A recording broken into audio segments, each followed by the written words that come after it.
உலகின் மிகவும் திறமையான நரம்பியல் நிபுணர் ராய் மெக்கன்சி ஸ்டூவர்ட் அவர்களுடைய வாழ்க்கை வரலாறு தான் நம்ம இந்த வீடியோவில் பார்க்க போகிறோம். 1889 மார்ச் 29 அன்னைக்கு இங்கிலாண்டில் இருக்கிற ஹாம்சருடைய போர்ட்ஸ்மத்தில் இருக்கிற சவுத் சீல வில்லியம் ஹென்ரி ஸ்டூவர்ட்டுக்கும் சேரா எலிசபெத் தாம்சன் ஸ்டூவர்ட்டுக்கும் மகனாக பிறக்கிறார் ராய் மெக்கன்சி ஸ்டூவர்ட். இவருக்கு கூட பிறந்தவங்க ஒரு பிரதர் இருந்திருக்கிறாங்க. இவருடைய அப்பா ஒரு சர்ஜனா, அதாவது அறுவை சிகிச்சை நிபுணராக இருந்திருக்கிறாங்க. மேலும் இவருடைய அப்பா ஒரு சர்ஜன் ரியர் அட்மிரலாகவும் இருந்திருக்கிறாங்க. கூடுதலாக ராயல் நேவல் மெடிக்கல் சர்வீஸில் ஒரு டெபுட்டி இன்ஸ்பெக்டர் ஜெனரலாகவும் இருந்திருக்கிறாங்க. இதனால் இவருடைய குடும்பம் நல்ல நிலையில் வாழ்ந்து வந்திருக்கிறாங்க. ராய் மெக்கன்சி ஸ்டூவர்ட் பிறந்ததிலிருந்தே இவருடைய அப்பா தன்னை போலவே ராய் மெக்கன்சி ஸ்டூவர்ட்டையும் மருத்துவம் படிக்க வைக்கணும்னு விரும்பி வந்தாங்க. இந்த நிலையில் 1894 ஆண்டு ராய் மெக்கன்சி ஸ்டூவர்ட்டுக்கு 5 வயது இருக்கும்போது இவருடைய அப்பா இவரை படிக்க வைக்கிறதுக்காக அந்த சவுத் சீலேயே இருக்கக்கூடிய ஒரு லோக்கல் எலிமெண்ட்ரி ஸ்கூலில் இவரை சேர்த்துறாங்க. அந்த லோக்கல் எலிமெண்ட்ரி ஸ்கூலில் ஜாயின் பண்ணி ராய் மெக்கன்சி ஸ்டூவர்ட் இவருடைய ஆரம்ப கல்வியை படிக்க ஆரம்பிச்சிருந்தாங்க. ஆரம்ப கல்வியின் போது ஃபிலாசபி, ஹிஸ்ட்ரி, லிட்ரேச்சர், அதாவது தத்துவம், வரலாறு, இலக்கியம், இது போன்ற கிளாசிக்கல் எஜுகேஷனை ராய் மெக்கன்சி ஸ்டூவர்ட் படித்து வந்தாங்க. இதுக்கப்புறம் 1899 ஆண்டு இவருடைய 10 வயதில் ராய் மெக்கன்சி ஸ்டூவர்ட் இவருடைய ஆரம்ப கல்வியை முடிச்சிடுறாங்க. இதுக்கப்புறமா இவருடைய அப்பா இவரை மேற்கொண்டு படிக்க வைக்கிறதுக்காக இந்த இங்கிலாண்டில் இருக்கிற ஹாம்சருடைய போர்ட்ஸ்மத்தில் இருக்கிற சவுத் சீலேருந்து அதே இங்கிலாண்டுடைய ஆக்ஸ்போர்ட்ஷயரில் இருக்கிற டெய்முக்கு இவரை அனுப்புகிறாங்க. குறிப்பாக அந்த டெய்மில் இருக்கக்கூடிய லார்ட் வில்லியம்ஸ் கிராமர் ஸ்கூலில் இவரை சேர்த்துறாங்க. அது இன்றைய காலகட்டத்தில் லார்ட் வில்லியம்ஸ் ஸ்கூல் அப்படின்னு அழைக்கப்படுது. அது ஒரு செகண்டரி ஸ்கூல். ஸோ அங்கு ஜாயின் பண்ணி 1899 ஆண்டிலிருந்து ராய் மெக்கன்சி ஸ்டூவர்ட் இவருடைய ஹையர் எஜுகேஷன் உயர்கல்வியை படிக்க ஆரம்பிச்சிருந்தாங்க.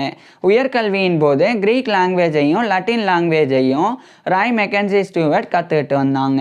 இதுக்கப்புறமா Roy Mackenzie Stewart natural history, இயற்கை வரலாறு, நேச்சுரல் சயின்சஸ், இயற்கை அறிவியல், இது போன்ற பாடங்களையும் படிக்க ஆரம்பிச்சிருந்தாங்க.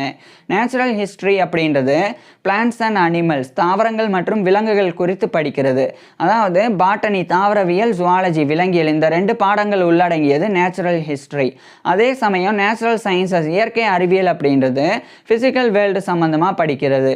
குறிப்பாக ஃபிசிக்ஸ், இயற்பியல், கெமிஸ்ட்ரி, வேதியியல், அஸ்ட்ரானமி, வானியல், ஜியாலஜி, புவியியல், பயாலஜி, உயிரியல் அப்படின்னு இது போன்ற பாடங்கள் உள்ளடங்கியது நேச்சுரல் சயின்சஸ். ஸோ இவர் நேச்சுரல் ஹிஸ்ட்ரி, நேச்சுரல் சயின்சஸ் எல்லா பாடங்களையுமே ரொம்ப நல்லா ராய் மெக்கன்சி ஸ்டூவர்ட் படித்து வந்தாங்க. இதுக்கப்புறம் 1906 ஆண்டு இவருடைய 17 வயதில் ராய் மெக்கன்சி ஸ்டூவர்ட் இவருடைய ஹையர் எஜுகேஷனை அந்த லார்ட் வில்லியம்ஸ் கிராமர் ஸ்கூல்லேருந்து முடிக்கிறாங்க. முடித்ததுக்கப்புறமா அதே லார்ட் வில்லியம்ஸ் கிராமர் ஸ்கூலில் இவர் ப்ரீ மெட்ரிகுலேஷன் ஸ்டடி பண்ண ஆரம்பிக்கிறாங்க. இது பிஃபோர் காலேஜ் ப்ரிப்பரட்டரி கோர்ஸ் அப்படின்னு அழைக்கப்படும். அதாவது காலேஜ் ஜாயின் பண்ணி படிக்கிறதுக்கு முன்னாடி படிக்கக்கூடிய ஒரு 1 இயர் கோர்ஸ் தான் இது. இது 6th form education, A class education அப்படின்னு கூட அழைக்கப்படும். ஸோ அதை எடுத்து ராய் மெக்கன்சி ஸ்டூவர்ட் அடுத்த ஓராண்டு படிக்கிறாங்க. இதுக்கப்புறம் 1907 ஆண்டு இவருடைய 18 வயதில் ராய் மெக்கன்சி ஸ்டூவர்ட் அந்த ப்ரீ மெட்ரிகுலேஷன் ஸ்டடி அப்படின்ற பிஃபோர் காலேஜ் ப்ரிப்பரட்டரி கோர்ஸ் அப்படின்ற அந்த 1 இயர் கோர்ஸையும் அந்த லார்ட் வில்லியம் ஸ்கூலில் இருந்து கம்ப்ளீட் பண்ணிடுறாங்க. இதுக்கப்புறமா ராய் மெக்கன்சி ஸ்டூவர்ட்டும் இவருடைய அப்பா நினச்சபடி மருத்துவம் படிக்கணும் அப்படின்னு முடிவு செய்கிறாங்க. இதனால் இவருடைய அப்பா இவரை இந்த 1907 ஆண்டு இங்கிலாண்டுடைய ஆக்ஸ்போர்ட்ஷயரில் இருக்கிற டெய்மில் இருந்து ஸ்காட்லாண்டில் இருக்கிற எடன்பராக்கு அனுப்புகிறாங்க. குறிப்பாக அங்கே இருக்கக்கூடிய யூனிவர்சிட்டி ஆஃப் எடன்பரா மெடிக்கல் ஸ்கூலில் இவரை சேர்த்துறாங்க. ஏன்னா இந்த University of Edinburgh Medical School தான் அந்த காலகட்டத்தில் யுனைடெட் கிங்டமில் ரொம்பவும் ப்ராமினண்டான ஒரு மெடிக்கல் ஸ்கூல். ஸோ அங்கே இவரை சேர்த்த பிறகு 1907 ஆண்டிலிருந்து ராய் மெக்கன்சி ஸ்டூவர்ட் இவருடைய மருத்துவ கல்வியை படிக்க ஆரம்பிச்சிருந்தாங்க. குறிப்பாக இவர் MBCHB படிக்க ஆரம்பிச்சிருந்தாங்க. MBCHB அப்படின்னா லட்டினில் மெடிசனே பேக்லோரேஜ் சிரிஜி அப்படின்னு எக்ஸ்பான்ஷன். இதுவே இங்கிலீஷில் MBBS, bachelor of medicine and bachelor of surgery. இதை தான் ராய் மெக்கன்சி ஸ்டூவர்ட் அந்த யூனிவர்சிட்டி ஆஃப் எடன்பரா மெடிக்கல் ஸ்கூலில் படித்து வந்தாங்க. மருத்துவ கல்வியின் போது மருத்துவ பாடத்திட்டங்களா, அதாவது மெடிக்கல் கரிக்குலமாக இவர் பெத்தாலஜி நோயியல், அதுக்கப்புறம் இந்த மெட்டீரியா மெடிக்கா மருந்துகளினுடைய பண்புகள் குறித்து படிக்கிறது, கிளினிக்கல் மெடிசன் மருத்துவம், ஃபிசியாலஜி உடலியல், அதுக்கப்புறம் இந்த சர்ஜரி அறுவை சிகிச்சை, அதே மாதிரி அனாட்டமி உடற்கூறியல் அப்படின்னு இது போன்ற பாடங்களை ராய் மெக்கன்சி ஸ்டூவர்ட் வந்து படித்து வந்தாங்க. பின்னர் ராய் மெக்கன்சி ஸ்டூவர்ட்டுக்கு வந்து நியூராலஜி நரம்பியெல்லாம் ஆர்வம் ஏற்படுது. குறிப்பாக இவர் வந்து மூளை சம்மந்தப்பட்ட விஷயங்களையும் நரம்பு மண்டலம் பற்றின விஷயங்களையும் படிக்கணும் அப்படின்னு முடிவு செய்கிறாங்க. இதனால் இவர் வந்து கிளினிக்கல் நியூராலஜி, அதாவது மருத்துவ நரம்பியல், அதுக்கப்புறம் நியூரோஃபிசியாலஜி நரம்பு உடலியல், இது போன்ற பாடங்களையும் ராய் மெக்கன்சி ஸ்டூவர்ட் படித்து வந்தாங்க. இறுதியாக 1911ஆம் ஆண்டு இவருடைய 22 வயதில் ராய் மெக்கன்சி ஸ்டூவர்ட் வந்து அந்த MBCSB மெடிசனே பேக்லோரஸ் சர்ஜரி அப்படின்ற MBBS bachelor of medicine and bachelor of surgery அந்த டிகிரியை யூனிவர்சிட்டி ஆஃப் எடன்பர்க் மெடிக்கல் ஸ்கூல்லேருந்து ராய் மெக்கன்சி ஸ்டூவர்ட் வந்து கம்ப்ளீட் பண்ணிடுறாங்க. இதுக்கப்புறமா உடனடியாக இவர் ஸ்காட்லாண்டில் இருக்கிற எடன்பராலேருந்து இங்கிலாந்துடைய கிரேட்டர் மான்செஸ்டரில் இருக்கிற பிரஸ்விட்சுக்கு இவர் வந்து போகிறாங்க. அங்கே போய் அங்கே இருக்கிற பிரஸ்விச் ஹாஸ்பிட்டல், அது அந்த காலகட்டத்திலலாம் லாங்கேஸ்டர் கவுண்டி அசைலம் அப்படின்னு அழைக்கப்பட்டது. இந்த பிரஸ்விச் ஹாஸ்பிட்டல் அப்படின்றது ஒரு மென்டல் ஹெல்த் ஃபெசிலிட்டி, அதாவது அது ஒரு மனநல மருத்துவமனை. அங்கே 1911ஆம் ஆண்டு ராய் மெக்கன்சி ஸ்டூவர்ட் வந்து ஜாயின் பண்ணுறாங்க. ஜாயின் பண்ணி அங்கே வந்து ஒரு ஹவுஸ் ஃபிசிஷியனாக மெடிக்கல் ட்ரைனிங்கை எடுத்துக்க ஆரம்பிக்கிறாங்க. அதாவது ராய் மெக்கன்சி ஸ்டூவர்ட் வந்து நியூராலஜி படித்து ஒரு நியூராலஜிஸ்ட் மருத்துவத்திலேயே இவர் வந்து நரம்பியல் நிபுணர் ஆகணும் அப்படின்னு முடிவு செஞ்சுருந்தாங்க. அப்போது இவர் அந்த MBBS அந்த டிகிரி முடித்த உடனடியாக ராய் மெக்கன்சி ஸ்டூவர்ட் வந்து ஒரு நரம்பியல் நிபுணராக நோயாளிகளுக்கு சிகிச்சையெல்லாம் கொடுக்க முடியாது. அதுக்கு முன்னாடி ஒரு மனநல மருத்துவமனையில் சேர்ந்து அங்கே இருக்கக்கூடிய நரம்பியல் நிபுணர்கள் மனநோயாளிகளுக்கு சிகிச்சை கொடுக்கறத பார்த்து பயிற்சி பெறணும். அதுக்கப்புறமா அந்த தேர்ந்த மனநல மருத்துவர்கள் நரம்பியல் நிபுணர்கள் அவங்களுடைய மேற்பார்வையின் கீழே ராய் மெக்கன்சி ஸ்டூவர்ட் வந்து மனநோயாளிகளுக்கு சிகிச்சை கொடுக்கணும். இதெல்லாம் சரியாக செஞ்சால் தான் ராய் மெக்கன்சி ஸ்டூவர்ட் ஒரு நியூராலஜிஸ்டாக தகுதி பெற முடியும். இதுக்காக தான் அந்த பிரஸ்விச் ஹாஸ்பிட்டல் அப்படின்ற மென்டல் ஹெல்த் ஃபெசிலிட்டியில் இவர் ஜாயின் பண்ணி மெடிக்கல் ட்ரைனிங்கை எடுத்துக்க ஆரம்பிச்சிருந்தாங்க.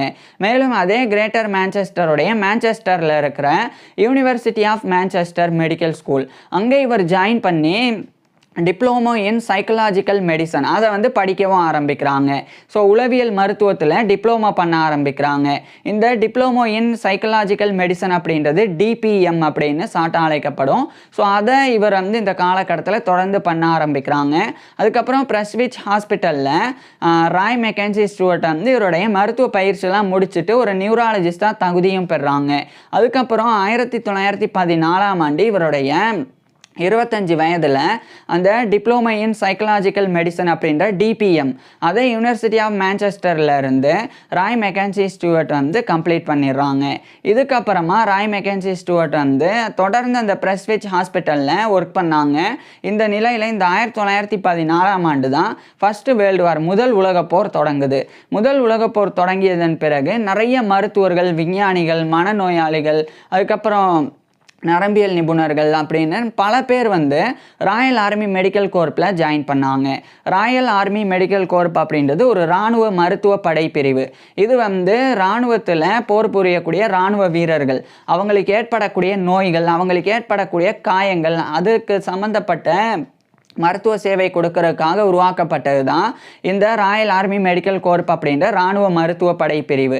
அதில் நிறைய மருத்துவர்கள், விஞ்ஞானிகள்லாம் ஜாயின் பண்ணுவாங்க. ஏன்னா மருத்துவர்கள் சிகிச்சை கொடுப்பாங்க, விஞ்ஞானிகள் புதிய மருந்துகள் தயாரிக்கிறது, அதே மாதிரி இந்த கேஸ் வார்ஃபேர்லாம் இருக்கும், அதாவது நச்சு வாயுக்கள்லாம் எதிரி படையினர் பயன்படுத்துவாங்க, அதை எதிர்க்கிறதுக்கு எந்த மாதிரியான விஷயங்கள் பண்ணணும் அப்படின்ற ஆராய்ச்சிக்காகலாம் விஞ்ஞானிகள்லாம் ஜாயின் பண்ணுவாங்க.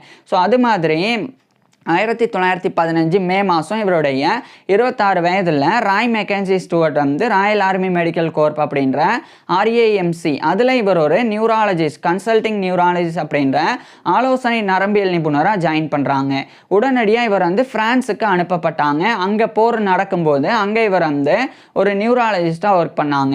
அப்போ தான் ஒரு பெரிய ஹெவி கன், குறிப்பாக வந்து ஆர்ட்டிலரி, பெரிய பீரங்கி, அது வந்து இவருடைய பக்கத்தில் வந்து வெடிக்குது. அது வெடித்த உடனே இவருடைய காதில் வந்து ஒரு பிரச்சனை ஏற்படுது. அதுதான் வந்து டினிட்டஸ் அப்படின்றது. டினிட்டஸ் அப்படின்னா காதில் வந்து ஏதோ ஒன்று கேட்குற மாதிரியே இருக்கும். அமைதியாக இருக்கும்போது ஏதோ ஒன்று கேட்குற மாதிரியே ஒரு பிரச்சனை வந்து ஏற்படும். அது மூளையில் பாதிப்போ, காதினுடைய கேட்கும் திறனில் பாதிப்போ அல்லது இருதயத்தில் பாதிப்போ இருந்தால் இந்த மாதிரி டினிட்டஸ் அப்படின்ற இந்த ஒரு பிரச்சனை ஏற்படும்.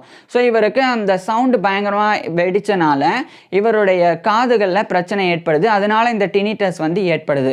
இது அடுத்து லைஃப் லாங் இருக்க போகுது அப்படின்றது அந்த காலகட்டத்தில் ராய் மெக்கன்சி ஸ்டூவர்ட் வந்து உணரலை. ஆனால் லைஃப் லாங் இந்த பிரச்சனை இருந்தது. இதுக்கப்புறம் இவர் வந்து பிரான்ஸ்ல இருந்து இங்கிலாந்துடைய மெர்சி சைடில் இருக்கிற மெகல் அங்கே இருக்கக்கூடிய மாஸ் சைட் மிலிட்ரி ஹாஸ்பிட்டல் அங்கே இவர் போய் அங்கே ஒரு நியூராலஜிஸ்டா தொடர்ந்து வந்து அடுத்த சில மாதங்கள் பணிபுரிகிறாங்க. அது 1916 காலகட்டத்தில். அதுக்கப்புறம் 1917ஆம் ஆண்டு இவர் வந்து கிரீஸில் இருக்கிற சலோனிகா, அது வந்து அந்த கிரீஸில் இருக்கிற சலோனிகா அப்படின்றது தெசலோனிக்கி அப்படின்னும் அழைக்கப்படும். ஸோ அங்கே வந்து இவர் அனுப்பப்படுறாங்க. அங்கே வந்து 1917 1918 வரைக்கும் ராய் மெக்கன்சி ஸ்டூவர்ட் வந்து ஒர்க் பண்ணாங்க. அதுக்கப்புறமா ராய் மெக்கன்சி ஸ்டூவர்ட் வந்து அந்த கிரீஸில் இருக்கிற சலோனிக்காவிலேருந்து வெளியேறாங்க. அடுத்து வெவ்வேறு இடங்களுக்கு இவர் ராய் மெக்கன்சி ஸ்டூவர்ட் வந்து அடுத்தடுத்து பயணம் பண்ணாங்க. இந்த நிலையில் 1918ஆம் ஆண்டுடைய இறுதி காலகட்டத்தில் அந்த முதல் உலகப்போரானது முடிவடைஞ்சிருது. முதல் உலகப்போர் 1918ஆம் ஆண்டு முடிவடைஞ்சிருந்தாலும் 1919ஆம் ஆண்டு தான் army, navy, Royal army medical corp அப்படின்னு எல்லாமே டிமொபைலைஸ் பண்ணப்பட்டது. ஸோ அந்த 1919 காலகட்டத்தில் தான் இவர் வந்து அதாவது ராய் மெக்கன்சி ஸ்டூவர்ட் வந்து அந்த போரில் இருந்தெல்லாம் வெளியேறினாங்க. அதுக்கப்புறம் அந்த 1919ஆம் ஆண்டு ராய் மெக்கன்சி ஸ்டூவர்ட் வந்து மெடிசனில் போஸ்ட் கிராஜுவேட்டான டாக்டர் ஆஃப் மெடிசன் அப்படின்ற எம்டி டிகிரி அதை படிக்கணும் அப்படின்னு ஸ்காட்லாண்டில் இருக்கிற எடன்பரா போய் யூனிவர்சிட்டி ஆஃப் எடன்பரா மெடிக்கல் ஸ்கூல்லே மறுபடியும் ஜாயின் பண்ணி இவர் வந்து டாக்டர் ஆஃப் மெடிசன் வந்து படிக்கிறாங்க. அதுக்கப்புறமா 1920ஆம் ஆண்டு அந்த டாக்டர் ஆஃப் மெடிசன் அப்படின்ற எம்டி டிகிரியை யூனிவர்சிட்டி ஆஃப் எடன்பரா மெடிக்கல் ஸ்கூல்லேருந்து இவர் பெற்றுறாங்க. அதுக்கப்புறமா அந்த ஸ்காட்லாண்டுடைய எடன்பராலே இருக்கிற Royal College of Physicians of Edinburgh அதனுடைய மெம்பராக இவர் வந்து தேர்ந்தெடுக்கப்படுறாங்க. அதாவது இது வந்து எடன்பராவில் இருக்கக்கூடிய ஒரு ஃபிசிசியன்ஸ் மருத்துவர்களுக்கு உண்டான ராயல் காலேஜ். அதனுடைய மெம்பர்ஷிப்பை பெற்ற ஒரு பெரிய கௌரவம் போன்றது, டிப்ளமோ மாதிரி மருத்துவத்தில் டிப்ளமோ பெறதுக்கு சமம். ஸோ அதை இவர் வந்து பெறாங்க. So member of the Royal College of Physicians of Edinburgh MRCPE அப்படின்ற இந்த ஒரு மெம்பர்ஷிப்பை 1920 ராய் மெக்கன்சி ஸ்டூவர்ட் வந்து பெற்றுறாங்க. அதுக்கப்புறம் அந்த 1920ஆம் ஆண்டு தான் ஸ்காட்லாண்டில் இருக்கிற எடன்பராவிலேருந்து இவர் மறுபடியும் வந்து இங்கிலாந்துக்கு வந்து திரும்புகிறாங்க. இந்த முறை இவர் வந்து இங்கிலாந்துடைய லாங்கேஷரில் இருக்கிற விட்டிங்கம் அங்கே இவர் போய் அங்கே இருக்கிற விட்டிங்கம் மென்டல் ஹாஸ்பிட்டல் அங்கே இவர் ஒரு டெபுட்டி மெடிக்கல் சூப்பரிண்டெண்டாக வந்து ஜாயின் பண்ணுறாங்க.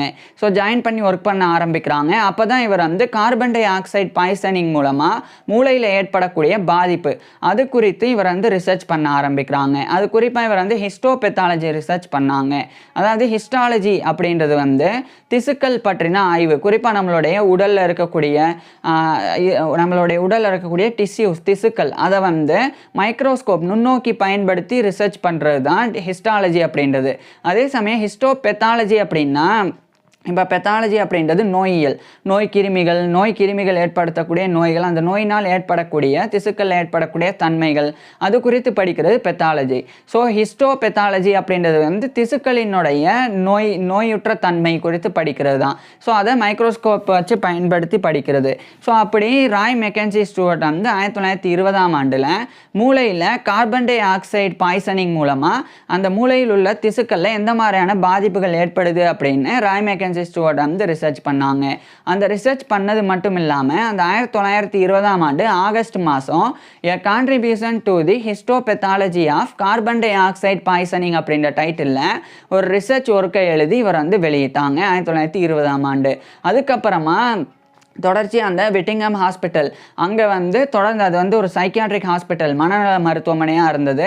ஸோ அங்கே தொடர்ந்து டெபுட்டி மெடிக்கல் சூப்பரிண்டெண்டாக இவர் பணிபுரிஞ்சு வந்தாங்க.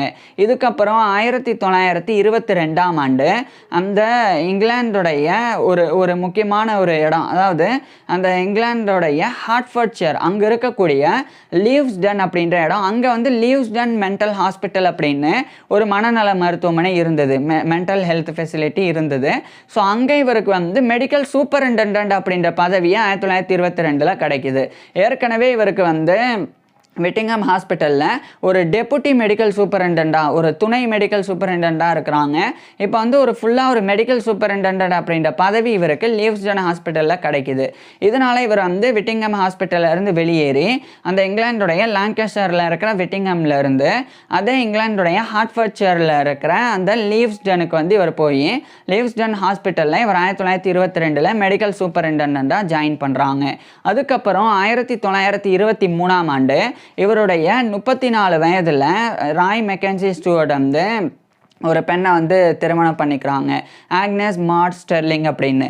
அவங்க 1900ஆம் ஆண்டு பிறந்தவங்க. ராய் மெக்கன்சி ஸ்டூவர்ட்டை விட 11 வயது கம்மி.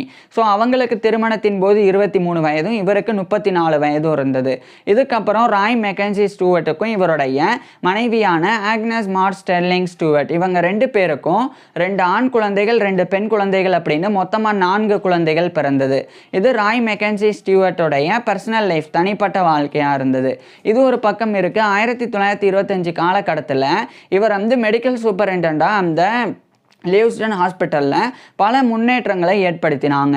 குறிப்பாக இவர் வந்து மெடிக்கல் அண்டு நர்சிங் கேர் அதில் நியூ ஸ்டாண்டர்ட்ஸை வந்து இவர் இன்ட்ரடியூஸ் பண்ணாங்க.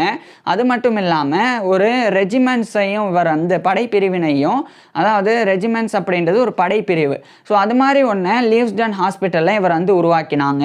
அது வந்து ட்ரீட்மெண்ட்டுக்காக, அதுக்கப்புறமா வந்து மற்ற சேவைகளுக்காக, மருத்துவ சேவைகளுக்காகவும் அதை வந்து இவர் உருவாக்கினாங்க. இதுக்கப்புறமா ராய் மெக்கன்சி ஸ்டூவர்ட் வந்து கூடுதலாக பல ரிசர்ச்சில் அந்த நான் ஏற்கனவே சொன்ன மாதிரி மூளையில் ஏற்படக்கூடிய பாதிப்புகள் குறித்து தொடர்ந்து ரிசர்ச் பண்ணாங்க. இந்த நிலையிலெல்லாம் 2600க்கும் மேற்பட்ட நோயாளிகள் இவர் வந்து மெடிக்கல் சூப்பரிண்டெண்டாக இருக்கும்போது இருந்தாங்க. அப்போ அந்த நோயாளிகளில் கிட்டத்தட்ட பாதிக்கும் மேற்பட்டோர் வந்து அறிவு சார்ந்த பிரச்சனை, மூளையில் பாதிப்பு ஏற்பட்டதன் மூலமாக ஏற்படக்கூடிய பிரச்சனையினால் இருந்தாங்க. அதேமாதிரி சில குழந்தைகள் வந்து பிறக்கும் போதே பிறவி குறைபாடோடு பிறந்திருந்தாங்க.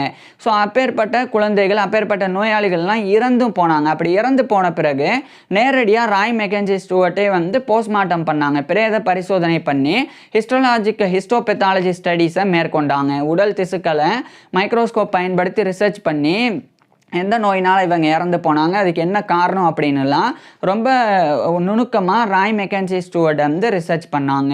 இது ஒரு பக்கம் இருக்க அந்த ஸ்காட்லாண்டோடைய எடன்பராவில் இருக்கிற Royal College of Physicians of Edinburgh அதனுடைய ஒரு ஃபெல்லோவாக 1929ஆம் ஆண்டு ராய் மெக்கன்சி ஸ்டூவர்ட் வந்து தேர்ந்தெடுக்கப்படுறாங்க.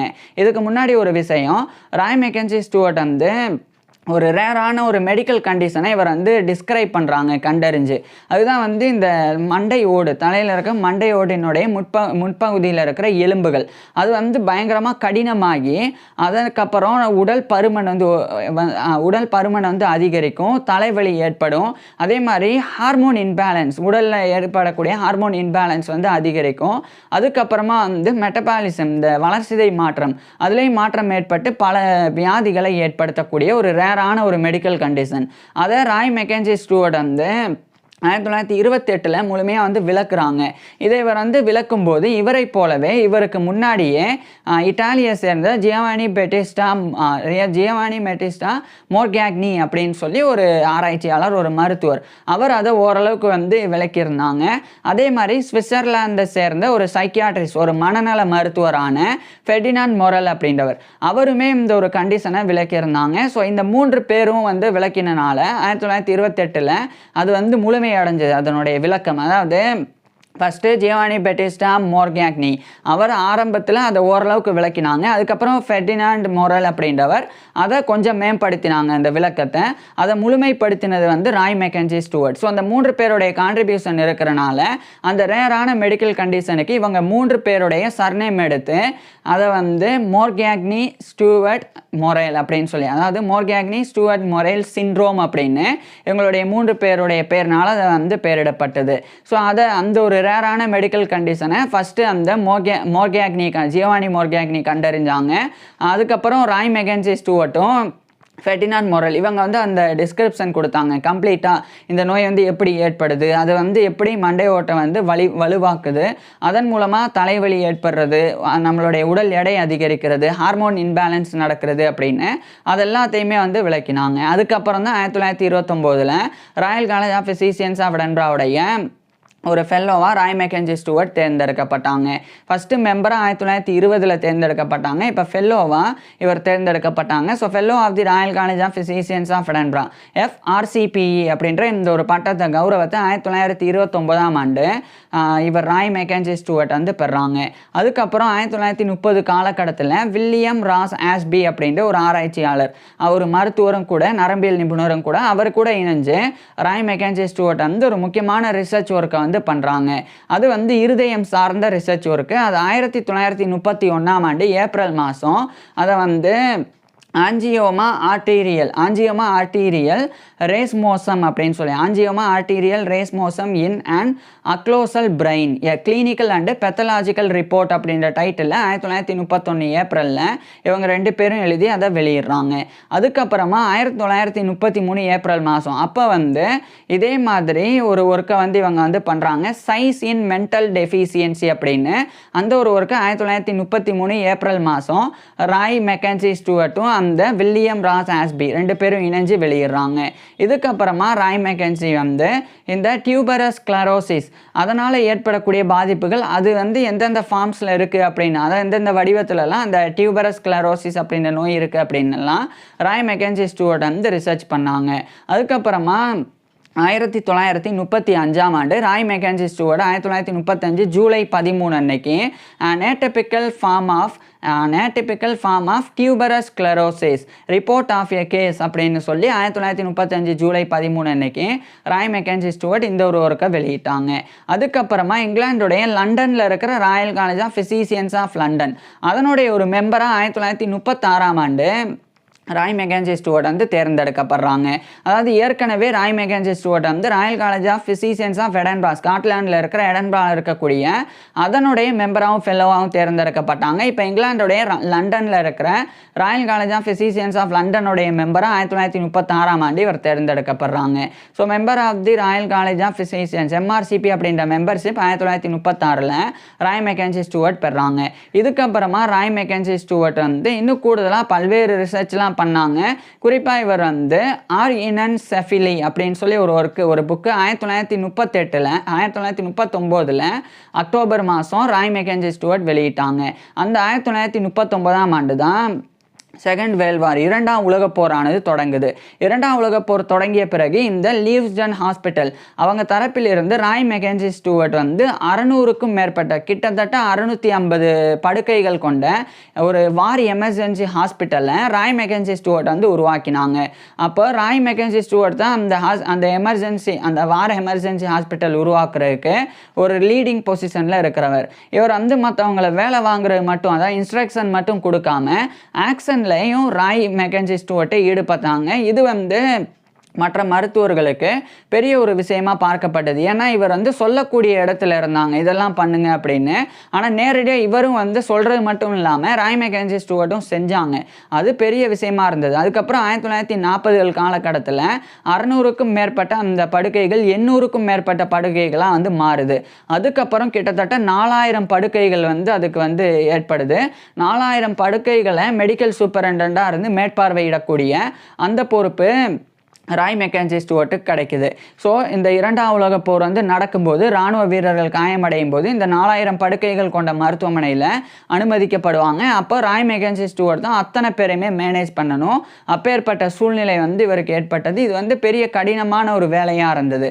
இதுக்கிடையில் தான் 1942ஆம் ஆண்டு கெனடியன் ஃபிசிஷியன்ஸ், அதாவது கனடாவை சேர்ந்த மருத்துவர்கள் அவங்க வந்து உதவிக்கு வந்தாங்க. ஸோ அவங்கக்கிட்ட இந்த 4000 படுக்கைகளில் 1400 படுக்கைகளுக்கு உண்டான அந்த ஒரு பொறுப்பானது வழங்கப்பட்டது. ஸோ இதுக்கப்புறம் தான் ராய் மெக்கன்சி ஸ்டூவர்ட்டுக்கு கொஞ்சம் பொறுப்பு வந்து குறையுது. இந்த நிலையில் தான் இந்த 1942ஆம் ஆண்டு அந்த Royal College of Physicians of லண்டனுடைய ஃபெல்லோவாகவும் இவர் தேர்ந்தெடுக்கப்படுறாங்க. So fellow of the Royal College of Physicians FRCP அப்படின்ற இந்த ஒரு பட்டத்தை கௌரவத்தை 1942ஆம் ஆண்டு ராய் மெக்கன்சி ஸ்டூவர்ட் பெறாங்க. அதே 1942ஆம் ஆண்டு ராயல் சொசைட்டி ஆஃப் மெடிசனுடைய நியூரலாஜிக்கல் செக்ஷனுடைய பிரசிடெண்டாக இவர் வந்து நியமிக்கப்பட்டாங்க. அந்த பொறுப்பில் 1943 வரைக்கும் ராய் மெக்கன்சி ஸ்டூவர்ட் இருந்தாங்க. அதுக்கப்புறமா மென்டல் டெஃபிஷியன்சி கமிட்டி அதனுடைய ஒரு சேர்மனாக 1943ஆம் ஆண்டு ராய் மெக்கன்சி ஸ்டூவர்ட் தேர்ந்தெடுக்கப்பட்டாங்க. இதுக்கப்புறம் 1945ஆம் ஆண்டு 2ஆம் உலகப் போரானது முடிவடையுது. இதுக்கு முன்னாடி இவர் ராயல் சொசைட்டி ஆஃப் மெடிசனுடைய நியூரலாஜிக்கல் செக்ஷன் பிரசிடெண்டாக இருக்கும்போது observations on the pathology of cerebral diplegia அப்படின்னு சொல்லி ஒரு ஒர்க்கை இவர் அப்ரீச் பிரசிடென்ஷியல் அட்ரஸாக கொடுத்தாங்க. ஸோ அதுக்கப்புறம் தான் 1943 மென்டல் டெஃபிஷியன்சி கமிட்டியோடைய சேர்மன் 1945 2ஆம் உலகப் போர் முடிவடையுது. அதுக்கப்புறம் 1946ஆம் ஆண்டு அந்த மென்டல் டெஃபிஷியன்சி கமிட்டியோடைய சேர்மன் அப்படின்ற பொறுப்பில் இருந்து விலகினதுக்கு அப்புறமா Royal medico and psychological association Royal medico and psychological association RMPA அதனுடைய மென்டல் டெஃபிஷியன்சி செக்ஷன் அதுக்குண்டான ஒரு சேர்மனாக 1946ஆம் ஆண்டு ராய் மெக்கன்சி ஸ்டூவர்ட் தேர்ந்தெடுக்கப்பட்டாங்க. இந்த நிலையில் தான் இந்த 1946ஆம் ஆண்டு ராய் மெக்கன்சி ஸ்டூவர்ட் ஸ்காட்லாண்டுக்கு போகிறாங்க. அங்கே போய் அங்கே இருக்கிற ஸ்காட்டிஷ் ஹோம் டிபார்ட்மெண்ட் அதுக்குண்டான ஒரு கன்சல்டன்ட் சைக்கியாட்ரிஸ்டாக அதாவது ஒரு ஆலோசனை மனநல மருத்துவராக அங்கே நியமிக்கப்படுறாங்க. அதுக்கப்புறம் 1947ஆம் ஆண்டு அதே ஸ்காட்லாண்டோட எடன்பராவில் இருக்கிற Royal College of Physicians of Edinburgh அதனுடைய ஒரு மோரிசன் லெக்சரராக இவர் நியமிக்கப்படுறாங்க. அதாவது மிஸ்டர் மோரிசன் அப்படின்னு ஒரு மருத்துவர் அவர் இறந்த பிறகு அவரை கௌரவப்படுத்துறதுக்காக அவருடைய பேரில் அந்த மோரிசனுடைய பேரில் மோரிசன் லெக்சர் அப்படின்னு ஒரு மெடிக்கல் லெக்சர் அந்த மெடிக்கல் லெக்சர் வழங்குறதுக்கு 1947 ராய் மெக்கன்சி ஸ்டூவர்ட் நியமிக்கப்பட்டாங்க. அப்போ இவர் இன்ஃபென்டல் செரிப்ரல் ஹெமிபிலீஜியா அப்படின்னு சொல்லி இன்ஃபென்டல் செரிப்ரல் ஹெமிப்ளீஜியா அப்படின்ற டைட்டிலில் இவருடைய அந்த மெடிக்கல் லெக்சர் மருத்துவ விரிவுரையை கொடுத்தாங்க. அதாவது குழந்தைகளினுடைய பெருமூளையில் ஏற்படக்கூடிய ஒரு பக்கவாதம் குறித்து இவர் அந்த ஒரு விளக்கத்தை கொடுத்தாங்க. அதுக்கப்புறம் அவர் மறுபடியும் லீஸ்டன் ஹாஸ்பிட்டலில் இவர் ஸ்காட்லாண்ட்லேருந்து இங்கிலாந்துக்கு ஜாயின் பண்ணாங்க. அடுத்து 1950 காலகட்டத்திலையும் ராய் மெக்கன்சி ஸ்டூவர்ட் இது போன்ற விஷயங்களில் தொடர்ச்சியாக ஈடுபட்டாங்க. நிறைய மனநலம் சார்ந்த பிரச்சனைகள், அடுத்து மூளையில் ஏற்படக்கூடிய பாதிப்புகள், அதன் மூலமாக உடலில் ஏற்படக்கூடிய பாதிப்புகள் அப்படின்னு அது குறித்துலாம் எக்கச்சக்கமான ரிசர்ச் பேப்பர்ஸை தொடர்ச்சியாக ராய் மெக்கன்சி ஸ்டூவர்ட் எழுதி வெளியிட்டு வந்தாங்க. இதுக்கப்புறம் 1959ஆம் ஆண்டு HV ஸ்டூவர்ட் அப்படின்ற ராய் மெக்கன்சி ஸ்டூவர்ட்டோடைய பிரதர் அவர் இறந்து போகிறாங்க. அவர் இறந்து போன அதே 1959ஆம் ஆண்டு இவருடைய 70 வயதில் ராய் மெக்கன்சி ஸ்டூவர்ட் ரிட்டையர் ஆயிடுறாங்க. ரிட்டையர் ஆனதுக்கப்புறமா இவருடைய மனைவி மகள்கள் எல்லாம் அழைச்சிட்டு ராய் மெக்கன்சி ஸ்டூவர்ட் நேராக இங்கிலாண்டோடைய நார்ஃபெக்கில் இருக்கிற வெல்ஸ் நெக்ஸ்ட் த சி அப்படின்ற இடத்துக்கு போய் வாழ தொடங்குறாங்க. அங்கே தான் 1960களில் இவர் ஓய்விலும் இருந்து வந்தாங்க. இறுதியாக 1964 மே 31 அன்னைக்கு இவருடைய 75 வயதில் ராய் மெக்கன்சி ஸ்டூவர்ட் இறந்து போயிடுறாங்க. ஸோ 1964 மே 31 அன்னைக்கு இவருடைய 75 வயதில் ராய் மெக்கன்சி ஸ்டூவர்ட் இறந்து போகிறாங்க. இவர் இறந்து போன 17 ஆண்டுகளுக்கு அப்புறம் 1981ஆம் ஆண்டு இவருடைய முதல் மகனான டெஸ்மண்ட் ஸ்டெர்லிங் ஸ்டூவர்ட் அவர் ஒரு ப்ரொலிஃபிக் ரைட்டராக இருந்தாங்க. அவர் அவருடைய 57 வயதில் இறந்து போனாங்க 1981. அதுக்கப்புறம் 1994ஆம் ஆண்டு ராய் மெக்கன்சி ஸ்டூவர்ட்டோடைய மனைவியான ஆக்னஸ் மார்ட் ஸ்டெர்லிங் ஸ்டூவர்ட் அப்படின்ற இவருடைய மனைவி அவங்க கிட்டத்தட்ட அவங்களுடைய 94 வயதில் 1994ஆம் ஆண்டு இறந்து போகிறாங்க. ஏன்னா ராய் மெக்கன்சி ஸ்டூவர்ட்டோடைய மனைவி 1900ஆம் ஆண்டு பிறந்தவங்க 1994ஆம் ஆண்டு கிட்டத்தட்ட அவங்களுடைய 94 வயதில் இறந்து போனாங்க. இதெல்லாம் ராய் மெக்கன்சி ஸ்டூவர்ட்டோடைய பர்சனல் லைஃப், தனிப்பட்ட வாழ்க்கை. இன்னொரு பக்கம் இவர் மருத்துவத்திற்கும் அதே மாதிரி நரம்பியலுக்கும் இவர் ஆற்றின பங்களிப்பு மிகப்பெரியது. அதனால் நான் ஏற்கனவே சொன்ன மாதிரி ராய் மெக்கன்சி ஸ்டூவர்ட் உட்பட 3 பேர் வெளியிட்ட அந்த ஒரு சிண்ட்ரோம் பற்றின ஒரு டிஸ்கிரிப்ஷன் அதுக்கு இன்னைக்கு வரைக்கும் அந்த மோர்கேக்னி ஸ்டூவர்ட் மொரல் சிண்ட்ரோம் அப்படின்னு தான் பேர். ஸோ அதில் ராய் மெக்கன்சி ஸ்டூவர்ட் இன்னைக்கு வரைக்கும் இறந்து இவ்வளோ ஆண்டுகள் கழித்தும் நினைவில் கொள்ளப்படுறாங்க. ஸோ இப்பேற்பட்ட ராய் மெக்கன்சி ஸ்டூவர்ட் பற்றி நீங்கள் என்ன நினைக்கிறீங்க அப்படின்றத கீழே கமெண்ட்ஸில் சொல்லுங்கள். உங்களுக்கு எந்த மாதிரியான டாபிக்ஸில் எந்த மாதிரியான வீடியோஸ் வேணும் அப்படின்றதையும் கீழே கமெண்ட்ஸில் சொல்லுங்கள். தேங்க்யூ.